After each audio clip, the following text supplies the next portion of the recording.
Back to Valen.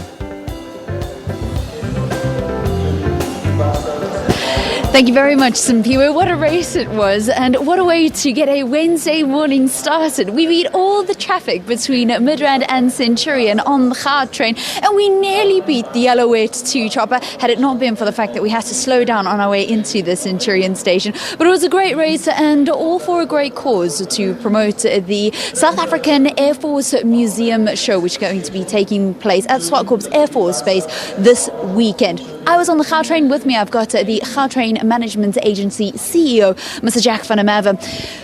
Mr. van der Merwe, good morning and welcome to Morning Live. Good morning. Thank you.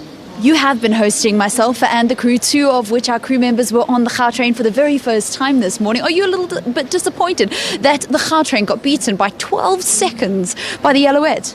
Yeah, but I think, they had a straight line. We had to follow the track, so I think there's a bit of a crooking going on here. Tell us a little bit about the partnership with the Air Force and why you guys take part in this race now in its third year. Well, the Air Force is having its annual air show, and I think, the Gautrain is there for getting the people here, taking a bus from here to the show, and it makes it a much easier experience. So people can bring their families on the train and then don't worry about parking, and they can use then the park and ride from here to Centurion, to the Air Force Base. You mentioned the buses. What has been the impact of the bus strike on the services provided by the Gautrain? 35% of your commuters on the Gautrain make use of your bus service. Yeah, we lose about a third of the bus passengers that use the train aren't coming to the train. So we haven't lost the full complement, but it's had a big impact on us. We've lost about 6,000 passengers per day. Now that we've had the Gautrain in operation for the last 8 years, lots of excitement when it opened for the World Cup back in 2010. How is Gautrain doing? Well, we are running a service. We're running 6,600 trains per month. We're running it with availability and punctuality in the high 90s. So it's going very well. I think the people have accepted it as part of their daily lives.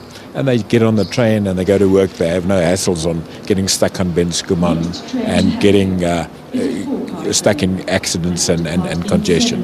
It's grown to such an extent that we, at the moment, in the process of buying another 48 carriages, which we hope to announce the preferred bidder in August and sign the final papers by the end of this year. And then we've done a feasibility study to extend the Gautrain. Gautrain is currently 80 kilometers, 10 stations, and we've now developed a line going from Mamelodi in the east of Pretoria, going down 45 degrees to Jabulani in Soweto in the west of Johannesburg, going from Lanseria in through to Randburg into Sandton, and then going from the airport down to Boksburg. So it's another 150 kilometers and another 19 stations.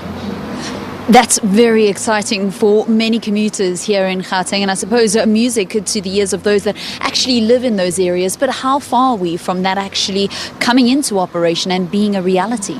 Well, South Africa has got a lot of priorities. We have a lot of social issues that we have to address, and this is a project that has to be stand in the queue and ask for money from National Treasury. But I think we are creating a lot of jobs. We're creating a ripple effect in the economy by building, and it's in accordance to the national development plan that has been mooted to grow South Africa through infrastructure investment. Now the CEO of the Gautrain Management Agency, but you're an engineer, and if we had to take the governor off of the Gautrain, how fast would we have been able to go? Well, I think that with the power we have, we could go about 180 kilometers an hour. But we've decided to do 160. So as you saw in the cab today, we govern it at 160 kilometers per hour. If we had gone at 180 kilometers per hour, I bet we would have beat Leanne and the Alouette 2 chopper. Mr. van der Merwe, thank you very much for speaking to Morning Live and for hosting us on your train this morning. It was a pleasure. Thank you very much. That's Mr. Jack van der Merwe, who is the CEO of the Gautrain Management Agency. And that brings me to a conclusion of this morning's broadcast on the Gautrain. It's been a great fun. I hope that you've enjoyed it as much as I have. You can catch lots of what happened behind the scenes on Twitter at Morning Live SABC, at Valen Kurti, as well as Leanne Manners. She was tweeting from up in the air. I'll see you tomorrow morning inside the studio. Simpiwe, it's back to you.